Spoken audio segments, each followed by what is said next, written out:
Hey everyone, Creeper here, and if my voice sounds a little strange, it's because I'm still recovering from oral surgery, as you can know if you watched my video from last week, because that was text-to-speech, and I obviously don't usually do that. Anyway, today we're going to be talking about Spider-Man Brand New Day, the newest MCU and Spider-Man film that just came out. I watched it, I had a great time, and we're specifically going to be talking about people saying it's not woke, and giving it grades based on how it's not woke, which I found very strange. So obviously, I think it's dumb to like media based on how woke it is, in the sense of how conservatives use the word, because they don't really mean anything by it. They use it whenever they don't like something, just call it woke. Just do that and it's good to go. You see it constantly, even for good media, bad media, it doesn't matter. It usually means people of color are in it, other minority groups are in it, or it has any left-leaning politics. And in this case, I thought it was interesting because, as we all know, The Odyssey by Christopher Nolan was constantly called woke because of the casting choices within that film. But funnily enough, 3 of the actors who are in that film are in the new Spider-Man film. Tom Holland, John Blumenthal, I can never get his name right. I'm really sorry, guys, especially when I'm recovering from oral surgery. And then, of course, Zendaya, who was one of the people that people use to say that the movie The Odyssey was very woke, was Zendaya as the prime example. But then they're saying that Spider-Man isn't woke, even though she is even more central to the Spider-Man film than she was in The Odyssey.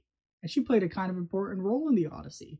And then that leaves me to the idea that these people are simply just saying whatever they want. They aren't being consistent. They are just saying woke equal bad, not woke equal good. Even if The Odyssey was incredible, they can't now go back and say it wasn't woke, even though they have done that in the past. They can't do it now because they made too much of a big deal out of it. And obviously you can't say that go woke, go broke for Spider-Man Brand New Day because it made nearly $1 billion opening weekend. You can't do that.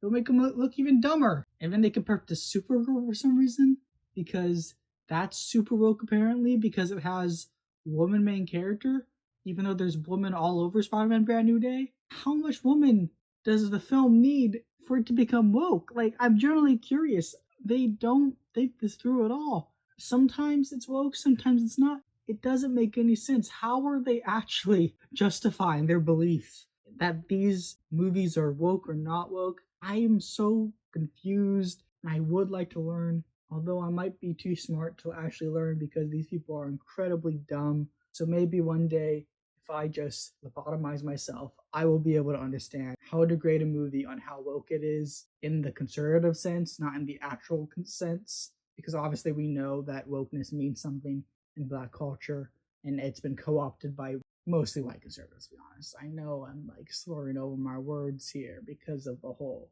speech impediment plus having oral surgery. So there's going to probably be some stumbling here. Bear with me, folks. Hopefully it won't be like this completely next week. Anyway, that's all I have to say for now. Creeper out. Socialism is when the government does stuff. And it's more socialism the more stuff it does. And if it does a real lot of stuff, it's communism.